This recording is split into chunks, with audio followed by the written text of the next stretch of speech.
Jonathan Tobin, the editor-in-chief of the Jewish News Syndicate, an English-language news wire focused on Israel and the Jewish world at large. Jonathan, thank you so much for your time.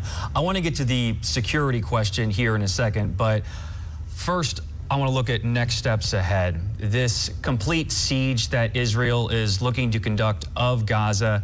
There are obvious concerns about civilians there and hostages who have been taken. How do you see this playing out by the Israeli military in the coming days? Well, we're going to find out, but I think the consensus among most serious observers is that Hamas's attack this past Saturday changed the rules. In the past, Hamas has gotten away with barrages of rockets fired at Israelis, villages, towns, and cities, even thousands of them. Attempts, small attempts at crossing the border. And Israel responded with what the Israeli military sometimes calls mowing the grass, basically telling them to keep their heads down. And the conflict has been limited. Hamas, obviously acting in concert with Iran, has changed that. This was a massive breach of the border. This, hundreds, over 800 people killed.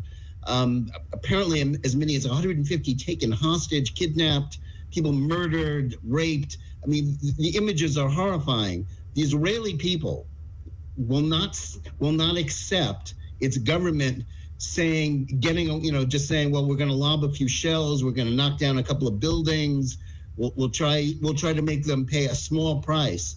I think the consensus is that Hamas has got to go. Now, Israelis in no government, maybe the people neither, have never been willing to pay the price that would cost in terms of Israeli casualties and Palestinian casualties and potential international condemnations.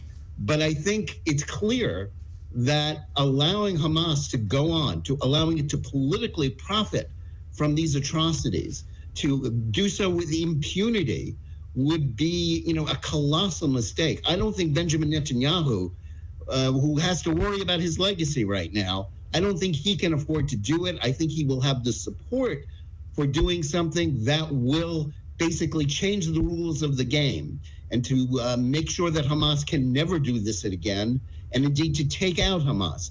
How that will happen, I don't know. The Israeli military, I'm sure, has plans in place, but it's going to be a difficult, costly operation. But anything short of that will be a terrible defeat for Israel, a defeat for the West, quite frankly, and a victory for Iran and Islamist terrorism. So I think, again, Hamas changed the rules of the game. They can't be allowed to profit from it, and that's what Israel's task is right now. And you're convinced that Iran played a role in this surprise attack by Hamas? Well, there was a major report in the Wall Street Journal talking about how the planning had been coordinated with the Islamic Revolutionary Guard Corps, the sort of terrorist outlet of the Iranian government, which controls much of their economy as well. They have been supplying Hamas with arms, advice, money for a long time. Hezbollah and Lebanon are basically their, direct auxiliaries.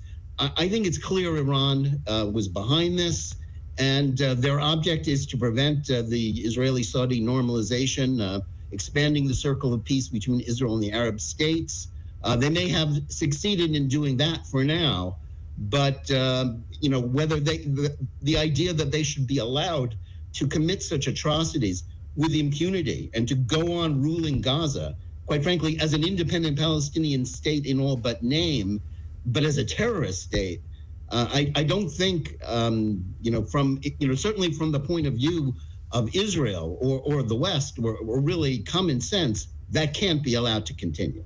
And Jonathan, these attacks coming at a time when President Biden is pushing for an agreement with Saudi Arabia and Israel, between those three countries, the U.S., Israel, and Saudi Arabia, how does this impact that deal? Is it put on hold now?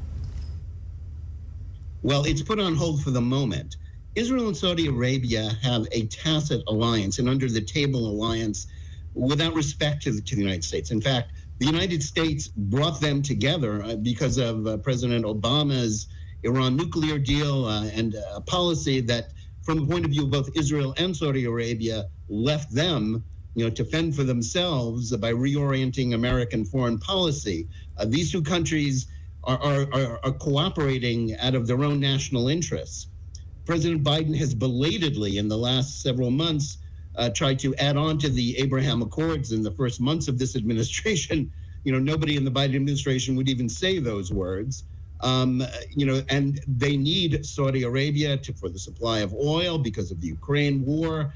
It's, the United States wants it, but the problem is that at the same time, by sort of continuing its relations with Iran, its wooing of Iran, the hostage deal, which led to, the payment of $6 billion to Iran just recently, and its attempt to inject the Palestinians issue into the negotiations between Israel and Saudi Arabia. The Saudis pay lip service to the Palestinians, but they have no interest in being held hostage by Palestinian intransigents. Palestinians have no interest in peace. They've demonstrated that time and time again.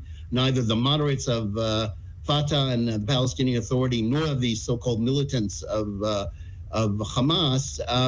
The Saudis have no interest in creating, whatever they say in public, in creating another failed Arab state dominated by Islamists. So the Biden administration has mishandled this. It kind of it gave an opening to let this atrocity happen. Now, President Biden said the right thing on Saturday. To date, he's doing the right thing in supporting Israel. The question is, when Israel starts its counterattack in earnest, will President Biden still have Israel's back? That's an open question. Jonathan Tobin, the editor-in-chief of the Jewish News Syndicate. Thank you so much for your time and your perspective. We appreciate it.